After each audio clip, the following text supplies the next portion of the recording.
지난 주일에 교회가 하나님의 무엇이라고 알아봤습니까? 출애굽기 6장 7절에서 말씀하기를 너희를 내 백성으로 삼고 나는 너희의 하나님이 되리니. 그러니까 교회는 하나님의 백성이라고 우리가 알아보았습니다. 애굽의 노예로 살던 이스라엘 자손을 하나님께서 부르시고 구해내셔서 하나님의 백성으로 삼아 주셨습니다. 교회가 되게 하신 것입니다.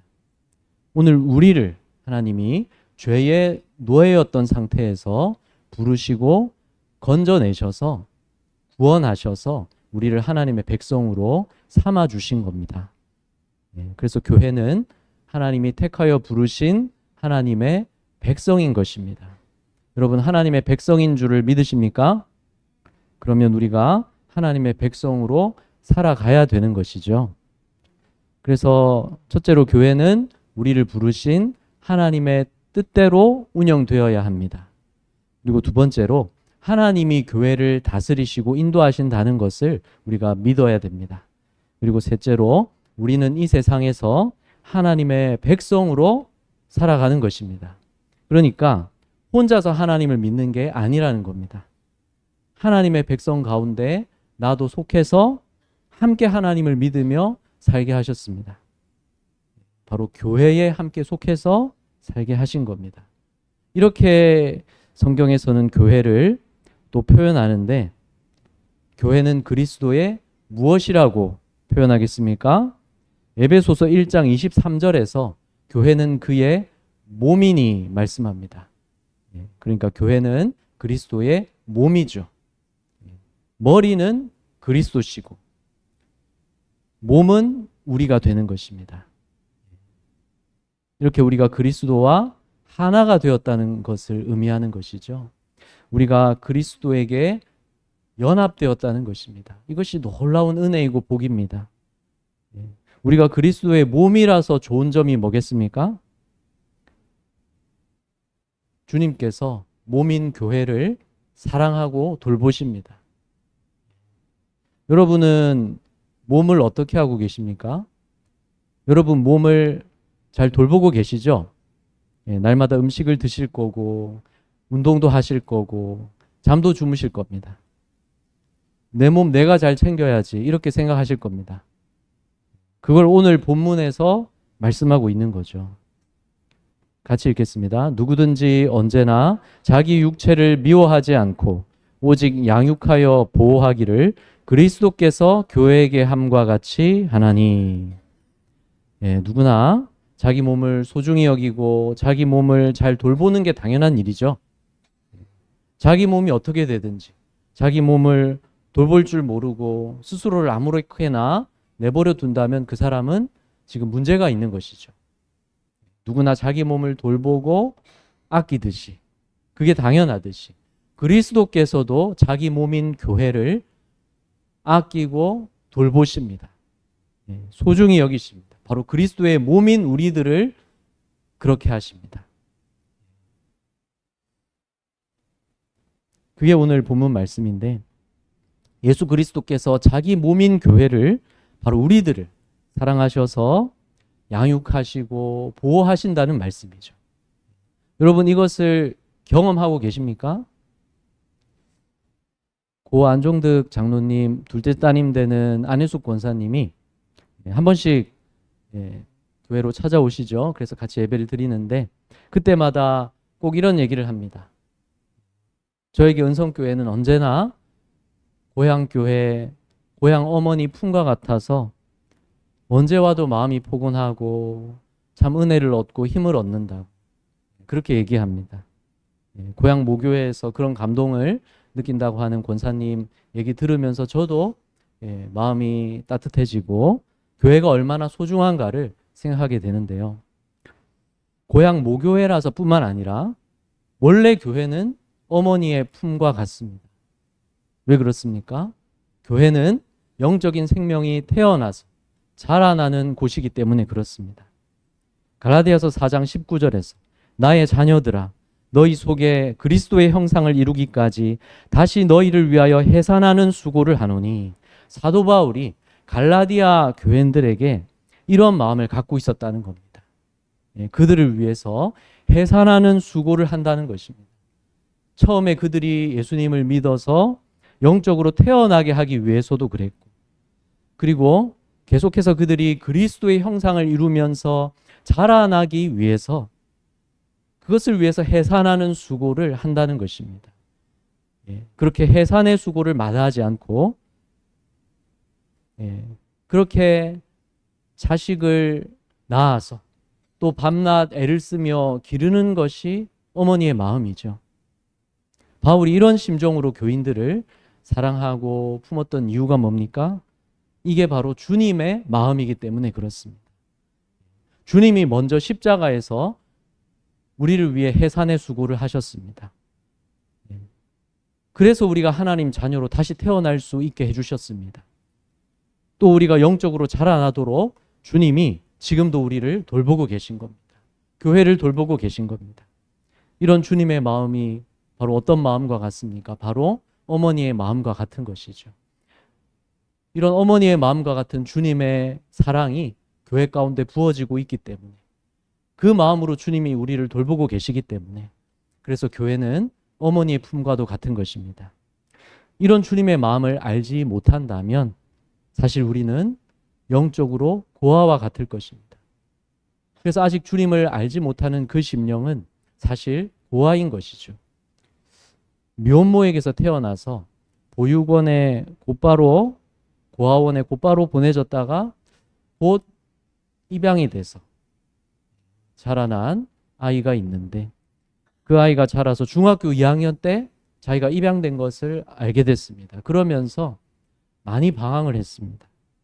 자기가 태어나자마자 버려진 존재라는 게 받아들여지지가 않았던 것이죠. 그걸 생각하니까 마음이 비참하고 또 생모에 대한 원망과 분노가 있었기 때문에 한참을 방황했다고 합니다. 그렇게 방황하는 아들을 위해서 양어머니는 어떻게 했을까요? 구석 골방에서 새벽마다 울면서 기도를 했습니다. 아들이 그 소리를 들으면서 들어보니 다 자기를 위한 기도였답니다. 방황하는 아들을 위해서 양어머니가 눈물로 기도하는 소리를 들을 때 그렇게 듣기가 싫었답니다. 짜증이 났답니다. 그렇지만 결국 양어머니의 눈물 쏟는 기도와 그 사랑은 헛되지 않았습니다. 하나님의 은혜로 그 아들은 변화되었습니다. 그래서 바로 방황을 이제 멈추게 되었고 주님의 사랑을 알게 됐습니다. 누구 얘기냐면 바로 찬양 가수로 올해로 벌써 25년 이상 사역하고 있고, 그 찬양이 교회에서도 많이 불려지고 있는데, 또 목사로서 교회를 개척해서 목회 중인 박요한 목사님의 이야기입니다. 자신의 경험을 바탕으로 해서 많은 그 보육시설의 아이들, 또 청년들, 또 입양된 자녀들, 또 미혼모 가정들을 돕는 일을 하는 데에 많이 쓰임받고 있습니다. 하나님의 계획이었던 것이죠. 방황했던 때는 자기를 버려진 존재라고 생각하면서 어려웠지만, 그러나 이제는 깨달았다고 합니다. 하나님 없이 살아가고 있는 모든 사람이 다 고아라고 깨달았다고 합니다. 그리고 하나님의 자녀들은 다 하나님 아버지께 입양되었다는 사실을 깨달았다고 합니다. 그게 얼마나 큰 사랑과 은혜인가를 이제 알았고, 그래서 전할 수 있다는 것이죠. 여러분, 우리가 하나님의 자녀된 것은 하나님 아버지께서 고아 같은 우리를 입양해 주신 것입니다. 원래는 그렇게 될 수조차 없었습니다. 왜냐하면 우리는 다 죄인이라서 거룩하신 하나님의 자녀일 수가 없었기 때문입니다. 그렇지만 하나님께서 유일한 자기 아들을 우리 위해 십자가에서 피 흘려 죽게 하셔서, 그래서 우리 죄를 씻어 주셨죠. 그리고 예수님을 믿는 자에게는 그 효력이 이루어져서 죄 사함을 받습니다. 하나님의 자녀로 다시 태어나게 되는 것이죠. 하나님이 우리를 의롭다 해주시고 자녀로 삼아 주시는 것입니다. 그래서 입양해 주시는 것과 같은 것이죠. 이렇게 해주시는 이유는 오직 한 가지입니다. 우리가 예수 그리스도를 구주로 믿어서 그리스도와 하나로 연합되었기 때문입니다. 예수님이 머리시고 우리는 주님의 몸이 되었기 때문입니다. 그래서 머리이신 예수님이 의로우시기 때문에 예수님의 몸이 된 우리도 의롭다고 인정해 주시는 것입니다. 교회는 이렇게 예수님의 몸이 된 그런 공동체인 것입니다.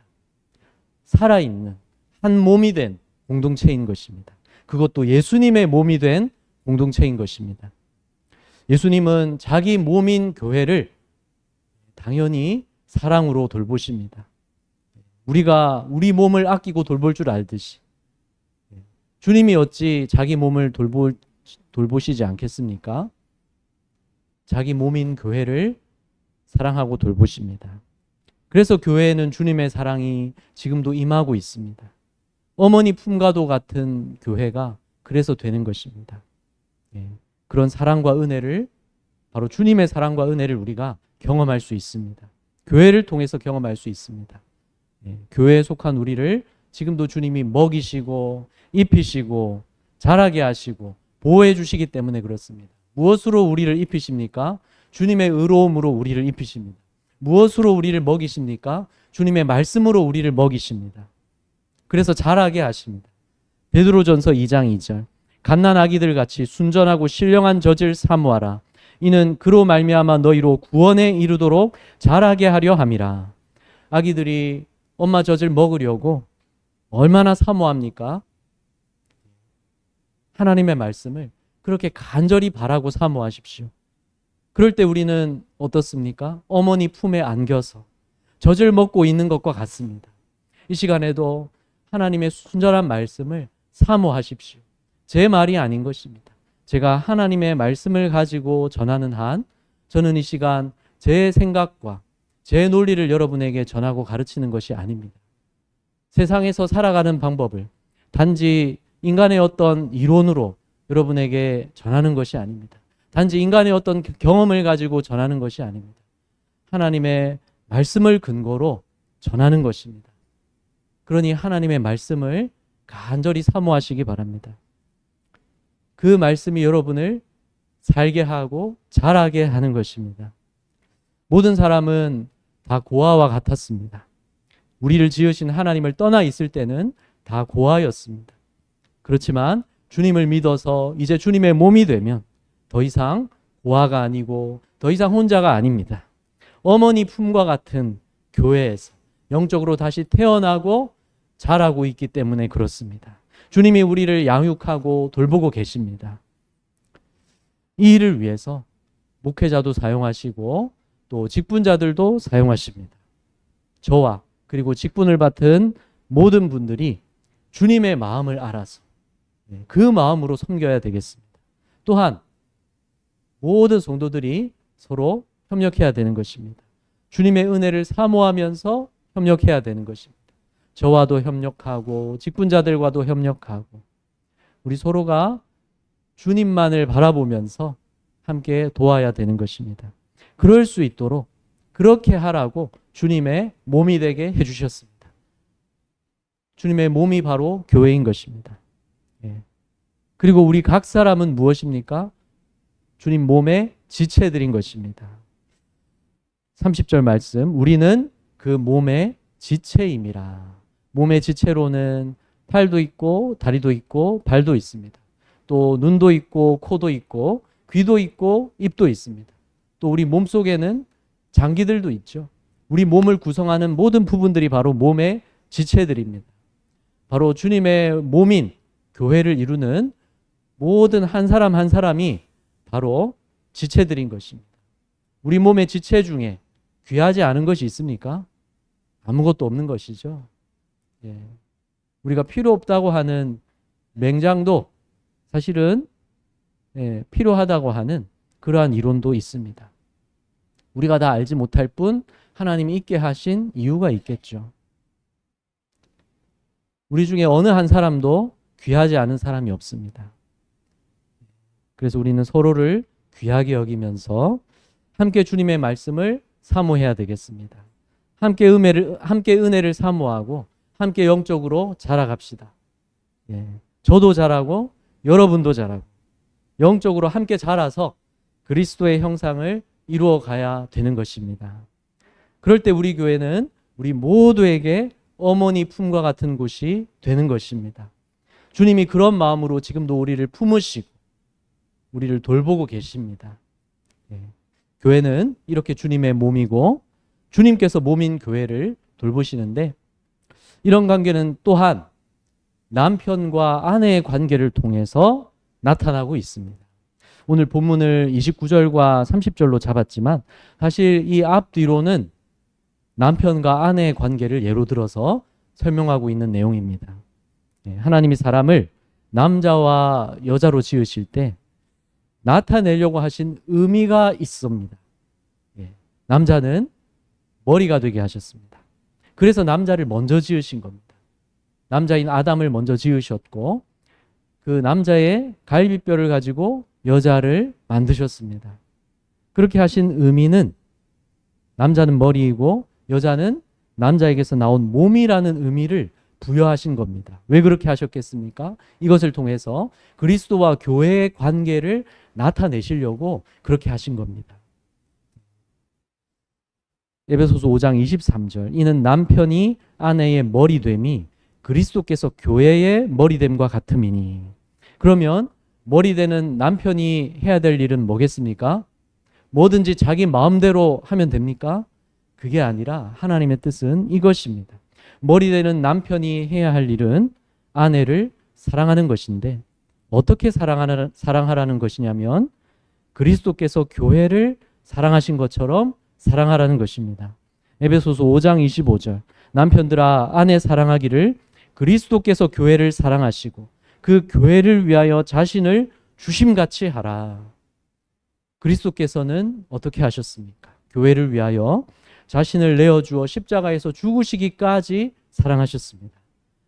머리되는 남편이 해야 할 일은 바로 이것입니다. 아내에게 자신의 모든 것을 주어 사랑하라는 것입니다. 저도 집사람에게 더 그렇게 해야 되겠죠. 저도 하나님 앞에서 참 부끄럽습니다. 우리 장로님들 또 집사님 하나님 앞에서 그렇게 하시기 바랍니다. 그리스도께서 교회를 사랑하시고 교회를 위하여 자신을 주심같이 아내를 그렇게 사랑하라는 것입니다. 그게 머리된 남편이 해야 할 일입니다. 그렇게 하려면 아내를 자기 자신과 같이 여겨야 이렇게 사랑할 수 있습니다. 에베소서 5장 28절, 이와 같이 남편들도 자기 아내 사랑하기를 자기 자신과 같이 할지니 자기 아내를 사랑하는 자는 자기를 사랑하는 것이라. 사람이 결국 제일 사랑하는 사람은 자기 자신입니다.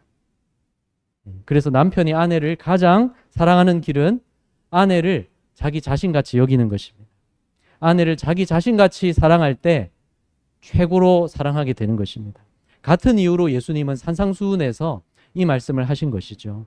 그러므로 무엇이든지 남에게 대접을 받고자 하는 대로 너희도 남을 대접하라.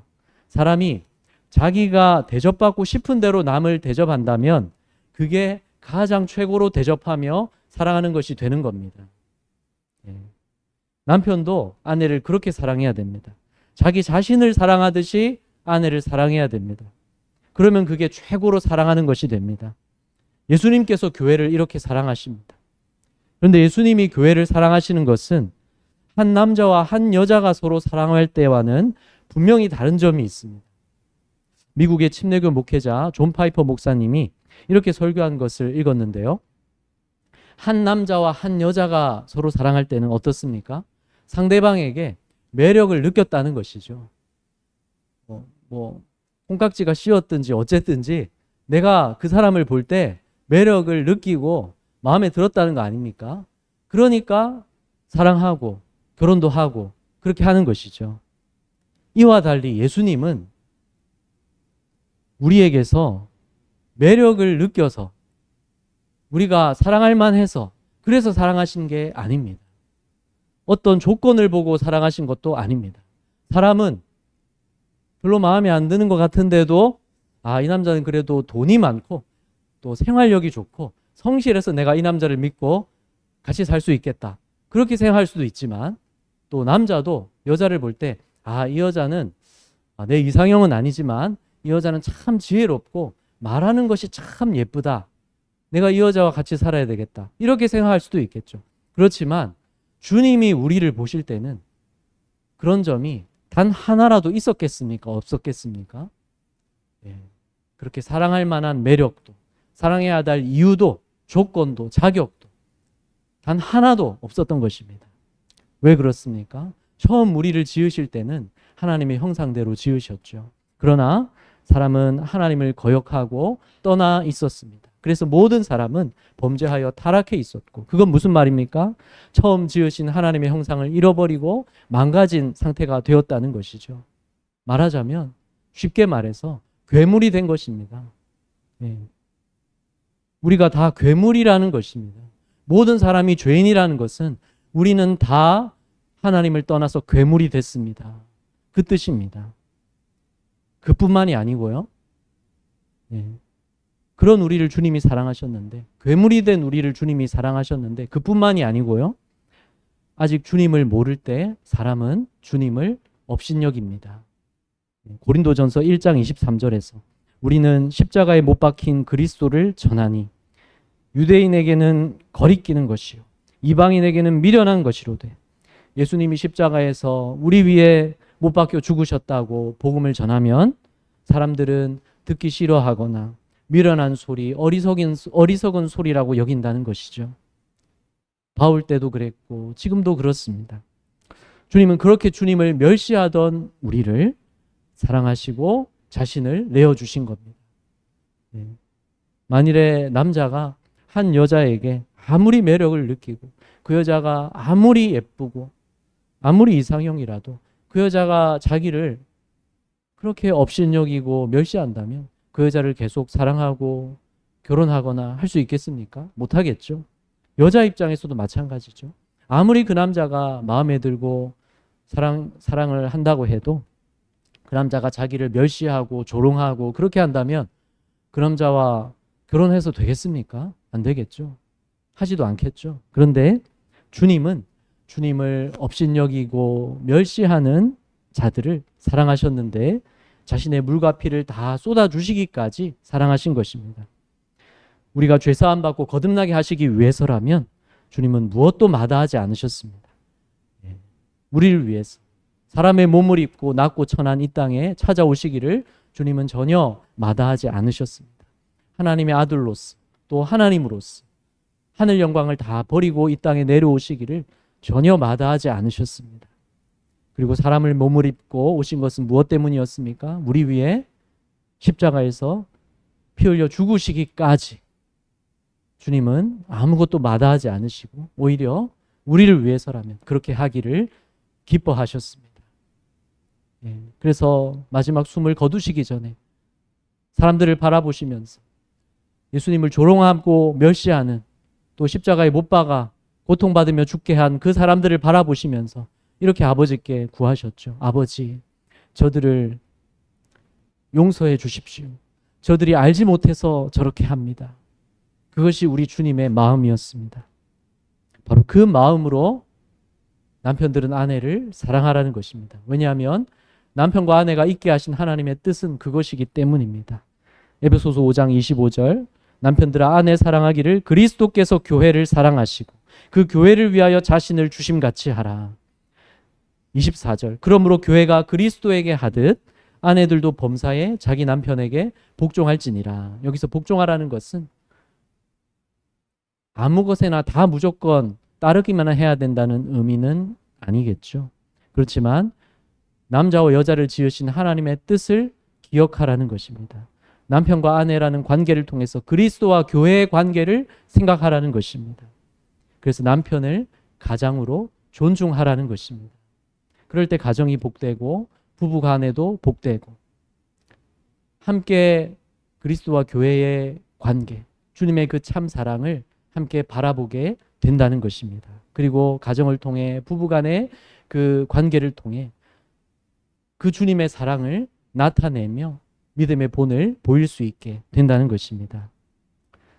31절 그러므로 사람이 부모를 떠나 그의 아내와 합하여 그 둘이 한 육체가 될지니 처음부터 하나님은 이런 뜻으로 결혼을 만드셨습니다. 가정을 만드셨습니다. 여기에 하나님의 놀라운 비밀이 담겨 있었던 것입니다.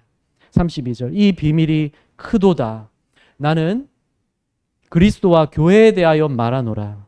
33절, 그러나 너희도 이것을 생각하면서 각각 자기의 아내 사랑하기를 자신같이 하고 아내도 자기 남편을 존경하라. 남편과 아내는 서로 이렇게 하시기 바랍니다. 그리스도와 교회의 관계를 생각하시면서 이렇게 하시기 바랍니다. 주님이 몸된 우리를 어떻게 사랑하시고 자신을 주셨는지를 생각하시면서 이렇게 하시기 바랍니다. 주님이 교회를 이렇게 사랑하시고 바로 주님의 몸된 우리를 이렇게 사랑하시는 겁니다. 그래서 우리는 주님의 몸으로 살아가야 되겠습니다. 우리는 그 몸의 지체들이기 때문입니다. 같이 읽겠습니다. 30절 시작. 우리는 그 몸의 지체임이라. 우리는 주님의 몸에 함께 붙어 있는 주님 몸의 귀한 지체들입니다. 우리 몸의 지체도 귀한데 주님 몸의 지체이니 얼마나 더 귀합니까? 예수님은 육신을 입고 이 땅에 오셨습니다. 그래서 그때 사람들은 주님을 볼 수 있고 주님의 손을 잡을 수 있고 주님을 마주 대할 수 있었습니다. 그러나 지금은 어떻습니까? 지금 주님은 육신을 입고 이 땅에 계시지 않습니다. 그런데 지금은 우리가 주님의 몸이 되어 이 세상에 존재하고 있습니다. 이제 사람들은 우리를 통해서 주님을 보게 되는 것입니다. 교회를 통해서 주님을 보게 되는 것입니다. 그래서 우리는 지금 우리가 이 세상에서 주님의 몸이 되어 있다는 사실을 항상 생각하며 살아야 되겠습니다. 우리가 주님의 몸에 지체드린 것을 항상 믿으며 살아야 되겠습니다. 우리가 주님의 몸으로 살아갈 때 어떻게 살아야 되겠습니까? 오늘 전했던 말씀, 오늘 들은 말씀 생각하시면서 남편은 아내를 사랑하고 아내는 남편을 또 사랑하며 또 서로 존중하는 것. 이것이 주님의 몸으로 살아가는 것입니다. 그렇게 가정의 그 관계를 통해서 부부의 관계를 통해서 주님을 나타내 보이시기를 바랍니다. 또 남편과 아내 사이에 뿐만 아니죠. 주님이 우리를 어떻게 사랑하셨는지를 생각하면서 이웃을 내 몸같이 사랑하시기를 바랍니다. 예수님이 말씀하신 대로 산상수훈에서 말씀하신 대로 내가 남에게 대접을 받고자 하는 대로 다른 사람을 그렇게 대접하시길 바랍니다. 그럴 때 우리는 그 사람을 최고로 사랑하며 최고로 섬기게 되는 것이죠. 그렇게 행하시길 바랍니다. 그런 마음으로 우리가 섬기며 살아갈 때 또 절대 빼놓을 수 없는 섬김은 무엇입니까? 바로 복음을 전하는 것입니다. 그 사람을 위해서. 복음을 전할 때 그 사람이 듣기 싫어하겠지만 또 어리석은 소리로 여기겠지만 그러나 우리는 알고 있지 않습니까? 예수님을 믿어야만 구원받는다는 것을 우리는 알고 있습니다. 예수님을 믿기 전에는 다 고아라는 것을 우리는 이제 알고 있습니다. 하나님이 우리를 어떤 은혜와 사랑으로 입양해 주셨고 우리를 하나님의 자녀로 삼아 주셨는지를 이제 우리는 알고 있습니다. 그런데 우리만 알면 어떡하겠습니까? 그 멸망할 죄인들의 피값을 어떡하겠습니까? 우리는 우리만 알고 있지 아니하고 이제 고아된 우리를 하나님께서 의롭다 하시고 자녀 삼아 주셨으니 우리가 어떻게 이렇게 되었는지 전해야 되겠습니다. 아까 예로 들었던 그 박요한 목사님이 그 다니엘 기도에서 간증하면서 약간 이것은 좀 반은 농담이라고 할 수도 있겠지만 좀 유머로서 이렇게 얘기했는데 여러분 전도할 때 여러분 이렇게 해보시라고 이렇게 말했습니다. 전도하고 싶은 사람에게 시간을 내어서 그 사람과 대화하면서 이렇게 말하라는 것입니다. 제가 출생의 비밀이 있는데 지금 얘기를 드리려고 한다고. 제가 사실은 입양됐습니다. 하나님 아버지께 입양됐습니다. 왜 그런지를 또 전하면 그게 복음을 전하는 것 아니겠습니까? 실제로 그렇습니다. 실제로 우리는 하나님을 떠나 있을 때 다 고아인데 하나님이 우리를 자녀로 아무 조건 없는 그 사랑으로 우리를 택하여 부르셔서 사랑하여 주셨습니다. 자신을 내어주시기까지 사랑하여 주셨습니다. 우리를 주님의 몸이 되게 하셨습니다. 우리는 그 몸의 지체들입니다. 서로 사랑하고 우리가 또 이웃을 내 몸같이 여기고 사랑하면서 주님의 몸으로 살아갑시다. 가정에서도 교회 안에서도 또 이 지역 안에서도 일터에서도 학교에서도 내가 만나는 모든 사람들과의 관계 속에서 주님의 몸의 지체로서 우리가 함께 주님의 몸으로서 그렇게 살아갑시다. 그때 주님의 몸으로 하나 되어 연합되어 있는 우리들은 하늘에 속한 신령한 복을 누리며 그 복을 우리만 알 수 없어서 나타내고 전하는 그런 복된 삶을 이 땅에서 살아가고 있는 것입니다. 주님의 몸으로 함께 살아가는 우리가 되기를 간절히 바랍니다.